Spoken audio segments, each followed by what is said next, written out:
Hoje nós vamos conversar com o secretário de Estado do Desenvolvimento Rural e da Agricultura Familiar do Rio Grande do Norte, também coordenador da Câmara Temática da Agricultura Familiar do Consórcio do Nordeste, Alexandre Lima.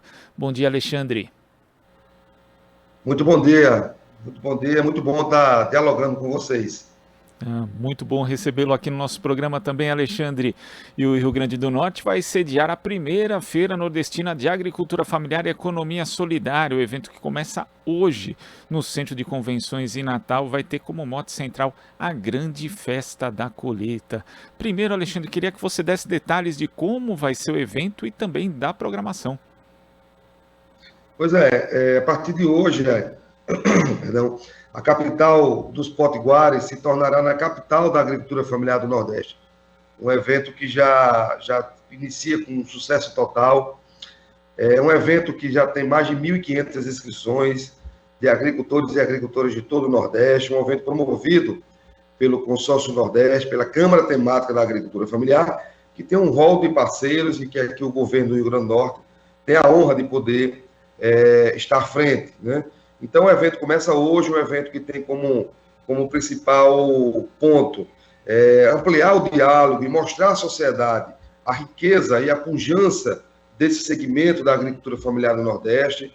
A agricultura familiar do Nordeste, que é 47% da agricultura familiar do Brasil, né, e que está sendo fortalecida por políticas públicas estaduais. Em particular, o evento ele é dividido em três partes.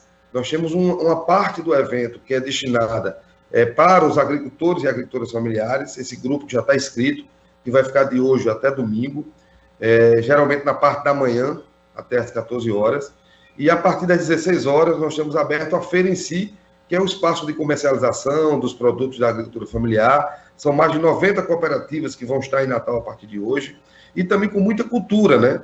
Porque a agricultura familiar é isso, a agricultura é produção de alimento saudável, mas também são muitos saberes associados a esse segmento. Nós teremos uma vasta programação cultural, reforçando aí, nós temos um período junino aqui no Nordeste, que tem um significado muito especial, e nós teremos, por isso, muito forró, para justamente enaltecer esse aspecto da cultura, cantadores de violas, repentistas, justamente para que a gente possa referenciar esse aspecto sociocultural da agricultura familiar do Rio Grande do Norte, mas do Nordeste de forma geral. Agora, Alexandre, qual a importância da realização de um evento desse em um contexto no qual o Brasil, infelizmente, vive uma crise de segurança alimentar? Os dados recentemente publicados demonstram que o Brasil volta a um grave quadro de segurança alimentar. Nós temos mais de 3,3 milhões de pessoas hoje com grave insegurança alimentar. Infelizmente, o Norte e o Nordeste são regiões mais afetadas. Nós temos, para ter uma ideia, nós temos algo em torno de 28% da agricultura familiar do Brasil com insegurança alimentar. Então, é um quadro que se agrava em função de todo um desmantelamento das políticas sociais que existiam no país, infelizmente, a partir de 16, um total desmantelamento da rede de proteção social e também de um conjunto de políticas públicas, né, de uma política de desenvolvimento para o país, em particular para o Nordeste. Isso traz como consequência a fome, o desemprego e a miséria. Mas esse espaço também reafirma que a agricultura familiar é a solução para o problema da fome no Brasil, né? Nós somos responsáveis por 70% da produção que o país consome. Então, qualquer solução séria, comprometida com a soberania nacional e que tenha realmente imbuída de resolver o problema, passa necessariamente pelo fortalecimento das políticas públicas da agricultura familiar. Então, esse contexto que o Brasil vive, é muito oportuno que a agricultura familiar se posicione, né, e coloque a necessidade de uma retomada de um conjunto de políticas públicas que existiam e que foram negligenciadas, foram simplesmente retiradas pelo governo federal. E nesse sentido de recuperação dessas políticas públicas, Alexandre, houve esse desmonte, como você aponta, por parte do governo federal, mas o Consórcio Nordeste tem promovido algumas iniciativas como o Programa de Alimentos Saudáveis do Nordeste. Como que está essa articulação entre os governos de estado da região para justamente promover essas políticas públicas que garantam alimentos saudáveis para as pessoas? Isso é um aspecto central, essa é a grande novidade que se colocou hoje no país. Nós temos uma articulação sob o guarda-chuva do Consórcio dos Governadores do Nordeste, que é a Câmara Temática da Agricultura Familiar, mas existe mais 17 outras câmaras temáticas de assistência social do meio ambiente. Mas essa articulação, vamos dizer assim, puxada e liderada pelos nossos governadores, ele é um ponto de inflexão, uma nova forma de enxergar e ver a política pública. O que era competição antes no consórcio, hoje é cooperação. Então, isso é um ponto central. Então, nós temos um conjunto de políticas públicas executadas pelos governos do Estado, que antes aconteciam de forma isolada, mas que hoje acontece de forma integrada. Então, esse é um aspecto central. E num arcabouço de uma intensa cooperação entre os Estados. Então, no âmbito da agricultura familiar e da Câmara Temática, nós procuramos dialogar sobre a execução dessas políticas. Nós temos políticas inovadoras em curso no Nordeste. O PAS, que é o Programa de Alimento Saudável, é um exemplo prático disso. E o PAS, na verdade, é uma grande pactuação.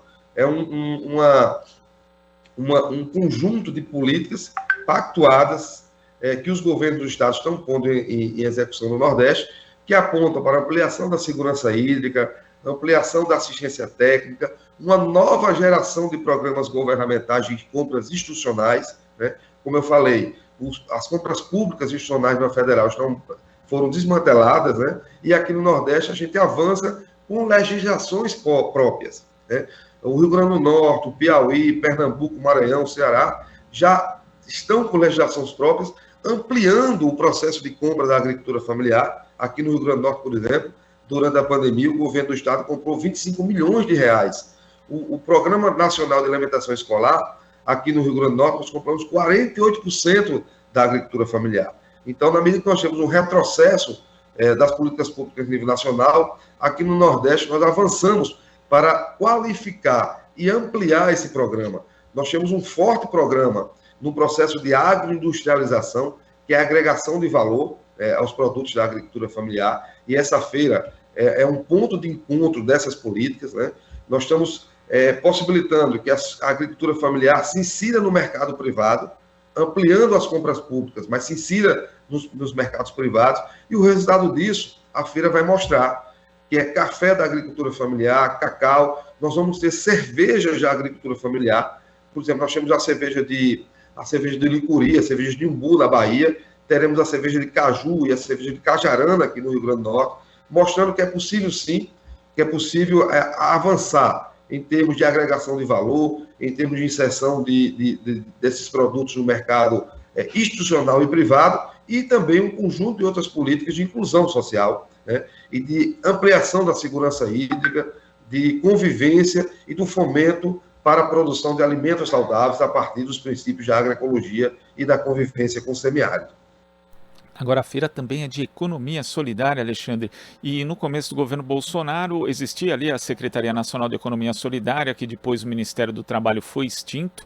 Ela acabou tendo suas atribuições enviadas ao Ministério da Cidadania, sendo restrita ali a uma questão de política de assistência social. Mas nesse contexto de alto índice de desemprego no Brasil e também de elevada informalidade, a economia solidária pode ser uma das saídas, deve ser, inclusive, pelo menos um tema bem tratado em relação à questão da geração de emprego e renda, não só no Nordeste, mas em todo o Brasil? Não, com certeza. A economia solidária é, sem dúvida alguma, uma alternativa viável, factível e que já existe na sociedade, né? Muitas vezes é invisibilizada pelas políticas públicas, mas que acontece na periferia, nas grandes cidades, na zona rural também é muito forte. E aí o exemplo prático, concreto, das práticas econômicas solidárias que acontecem, vivas e vivenciadas no Brasil e no Nordeste, é a partir, por exemplo, do cooperativismo da agricultura familiar. O cooperativismo da agricultura familiar é uma expressão viva dessa nova forma de reprodução econômica que se dá a partir de outras bases, onde a economia não é ponto central. A economia deve estar a serviço dos homens e mulheres. A economia deve ser um instrumento para possibilitar que as pessoas vivam bem com dignidade. Esse é um ponto central, que é um princípio norteador da economia solidária. Então, quando a gente pensa que o cooperativismo solidário é uma expressão importante dessa nova forma de fazer economia, nós estamos entendendo que a economia é assim. E na agricultura familiar em particular, que esse segmento é responsável por 2/3 do total de pessoas ocupadas.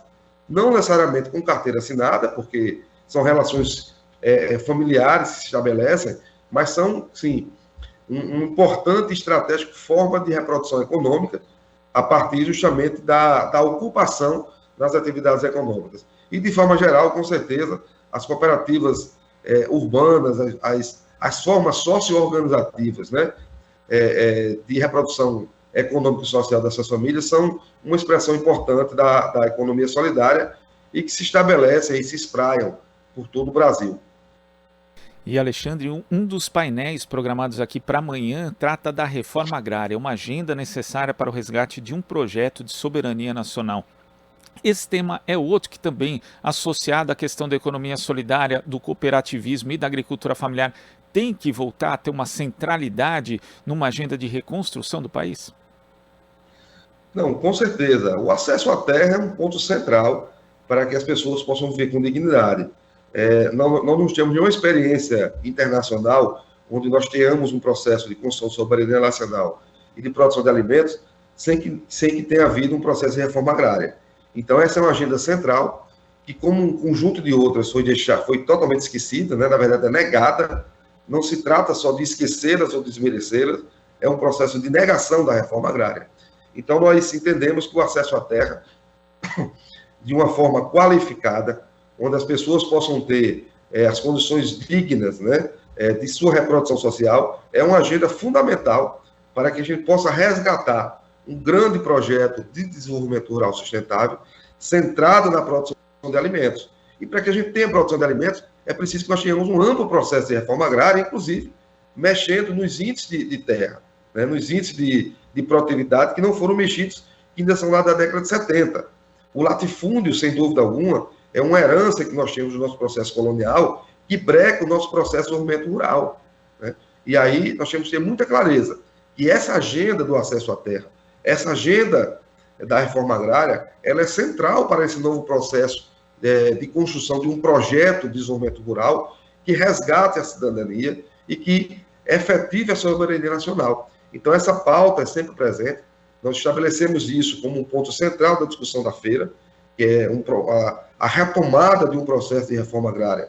Logicamente, que melhorando o que foi feito, resgatando as boas experiências que foram feitas, mas, fundamentalmente, dizer que a política pública é muito central nisso.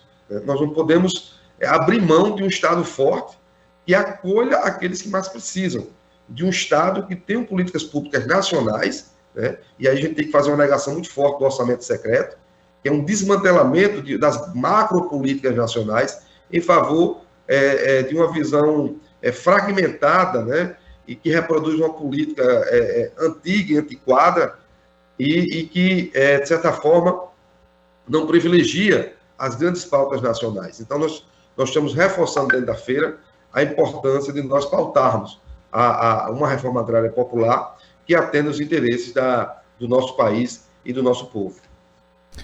Alexandre, queria agradecer a sua participação aqui no nosso Jornal Brasil Atual de hoje. Muito obrigado, até a próxima. Eu que agradeço, estamos aqui à disposição no Rio Grande do Norte e no Nordeste para construirmos uma agricultura familiar e uma sociedade cada vez mais justa e econômica. Um abraço. Abraço. Conversamos aqui com o secretário de Estado do Desenvolvimento Rural e da Agricultura Familiar do Rio Grande do Norte, também coordenador da Câmara Temática de Agricultura Familiar do Consórcio do Nordeste, Alexandre Lima. Você está ouvindo Jornal Brasil Atual. As notícias que os outros não dão.